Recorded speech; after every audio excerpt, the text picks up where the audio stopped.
14వ అధ్యాయము. ఆబోతును అచ్చుబోసి వదులుట. ఋషస్వర్గము. మరలా వశిష్ఠుల వారు జనకునికి దగ్గరగా కూర్చుండబెట్టుకొని కార్తీక మాస మహాత్మ్యమును గురించి తనకు తెలిసిన సర్వ విషయములు చెప్పవలయను కుతూహలముతో ఇట్లు చెప్పదెనుందురు. ఓ రాజా, కార్తీక పౌర్ణమి రోజున పితృప్రీతిగా వృష్టోజనము చేయుట,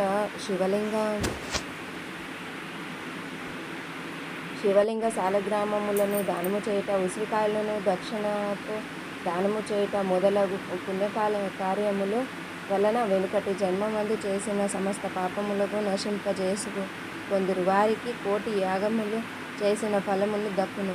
ప్రతి మనుజుని పితృదేవతలను తమ వంశమందెవ్వరు ఆబోతునకు అచ్చు వేసి వదులుదురో అని ఎదురు చూచుచుందురు. ఎవడు ధనవంతుడై ఉండి పుణ్యకార్యములు చెయ్యక దానధర్మములు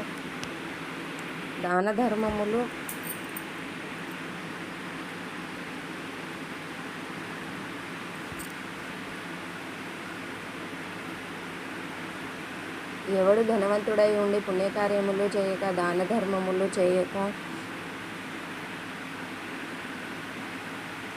కడకు ఆబోతునకు అచ్చువేసి పెండ్లైనను చేయడో అటివారు రౌరవాది నరకములు అనుభవించుటయేగాక వాని బంధువులకు కూడా నరకమునకు గురి చేయును.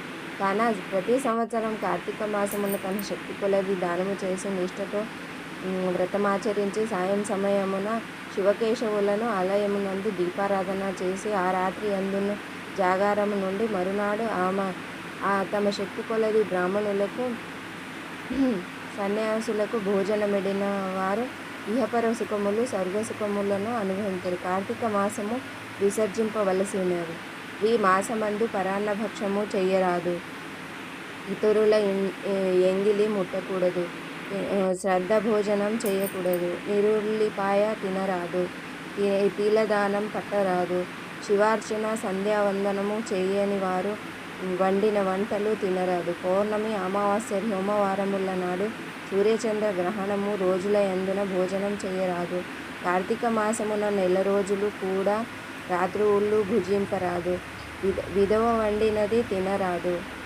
ఏకాదశి, ద్వాదశి వ్రతములు చేయువారులను 2 రోజులు తప్పనిసరిగా జాగారము ఉండవలెను. ఒక్క పూట మాత్రమే భోజనము చేయవలెను. కార్తీక మాసములో తైలము రాసుకొని స్నానము చేయకూడదు. పురాణములు విమర్శించరాదు. కార్తీక మాసమున వేడి నీటితో స్నానము చేసిన కళ్ళుతో సమానమని బ్రహ్మదేవుడు చెప్పెను. కావున వేడి నీటితో స్నానము కూడదు.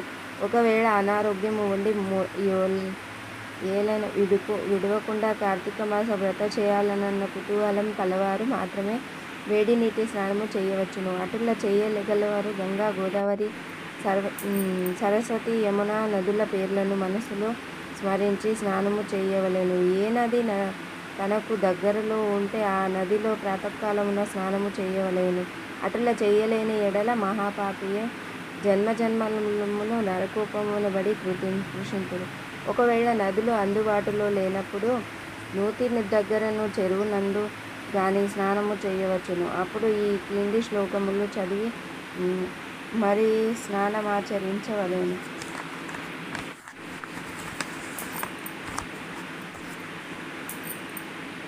గంగే చ యమునే చ గోదావరి నర్మదా సింధు కావేరి జలేస్మిన్ సన్నిధం కురు అని పఠించుచు స్నానము చేయవలెను.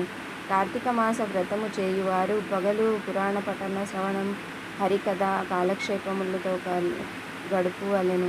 సాయంకాలము సంధ్యావందనాది కాలకృత్యములు ముగించి పూజా మందిరమున్న శివున కల్పోక్తముగా ఈ క్రింది విధముగా పూజింపవలెను. కార్తీక మాస శివ పూజ కల్పన. ఓం శివాయ నమః. ధ్యానం సమర్పయామి. ఓం పరమేశ్వరాయ నమః. ఆవాహనం సమర్పయామి. ఓం కైలాసవాసాయ నమః. నవరత్న సింహాసనం సమర్పయామి. ఓం గౌరీనాథాయ నమః. పాద్యం సమర్పయామి. ఓం లోకేశ్వరాయ నమః. అర్ఘ్యం సమర్పయామి. ఓం వృషభావాహనాయ నమః. స్నానం సమర్పయామి. ఓం దిగంబరాయ నమః. వస్త్రం సమర్పయామి. ఓం జగన్నాథాయ నమః. యజ్ఞోపవీతం సమర్పయామి. ఓం కపలధారిణే నమః. గంధం సమర్పయామి. ఓం సంపూర్ణగుణాయ నమః. పుష్పం సమర్పయామి. ఓం మహేశ్వరాయ నమః. అక్షతాన్ సమర్పయామి.